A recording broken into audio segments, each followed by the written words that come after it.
Hello foodies, welcome back to my YouTube channel. Today I'm doing a review of Elem Restaurant, which is located at 2110 Main Street in Vancouver. Main Street is a hotbed for these kind of Michelin recommended or Michelin one-star restaurants.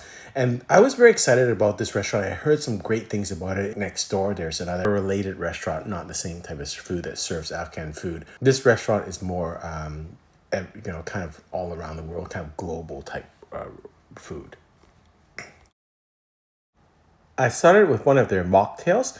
So they have a lot of cocktails that can be done in a mocktail version. So this is called the Soul. It's $14 if it's made with zero proof, spirits, and it's $21 if it is alcoholic. So not sure exactly what they replaced the tequila with, but they have caramel tequila.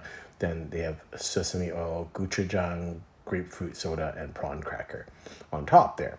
I thought it was quite a nice effervescent, fruity, acidic type zero proof drink. So I think I really enjoyed it. And that's the nice thing with a lot of these restaurants now. You don't have to feel funny if you don't drink. They always have some nice cocktails and they can do a lot of them zero proof, which is really nice. First dish we had was the yellowfin tuna bell with cilantro mint chutney, puffed rice, and semolina crackers for $25. Beautiful dish. Actually, for people that don't really like kind of ceviche style or tartar style, this is actually very good because it doesn't feel that raw, even though it is a tartar, because it's got that cilantro mint chutney, much more Southeast Asian, Persian, and it's got that nice flavor to it. So I thought it went very well with the semolina crackers. Very successful dish.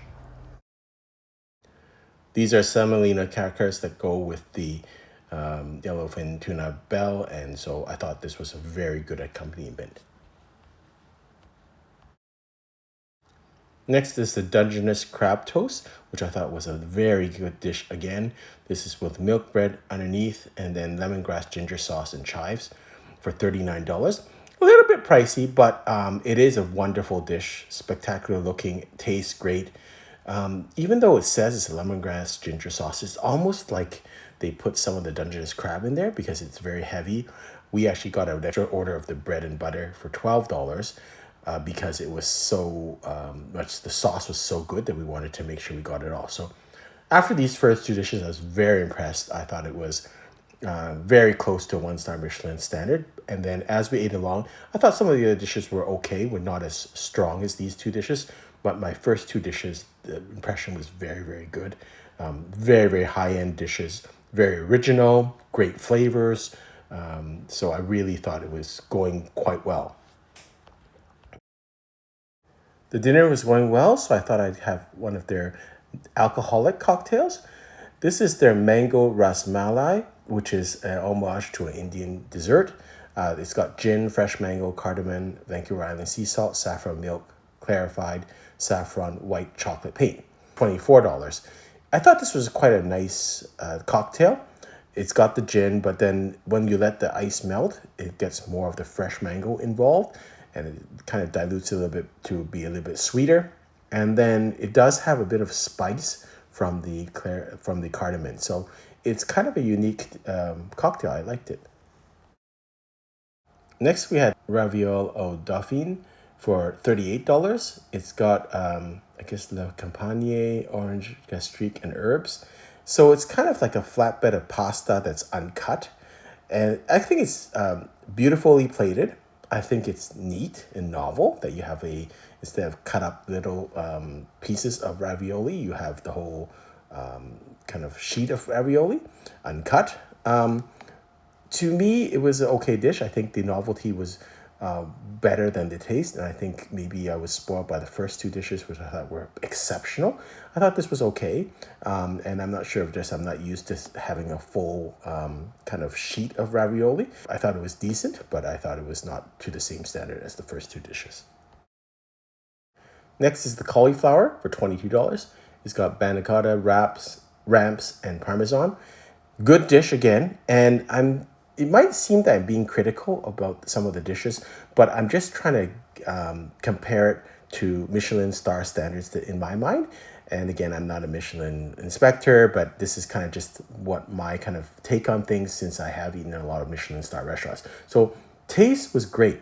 The only thing was the sauce was not as much as I like. And so when you kind of mix it all up, it's fine, but still a bit of the sauce is lacking. And that's with the last two dishes. I thought there was just slightly something lacking to really perfect it. They're very, very good dishes, don't get me wrong. It's a very good restaurant. But to me, there was just on those two slight things that could have made it better. This is just a quick video of the dishes that we were having and enjoying and the cocktail. And then this is the next set of dishes that we are going to talk about. Next dish is a scallop dish for $42. This is coconut curry sauce, tempered carrot relish, and papadum.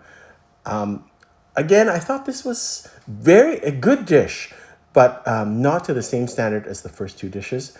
The little bit, to me, a little bit confusing. I didn't think the scallops and the coconut curry sauce went that well together. I didn't think the kind of the papadum on top didn't quite meld correctly. It wasn't just in sync as compare and contrast the first two dishes.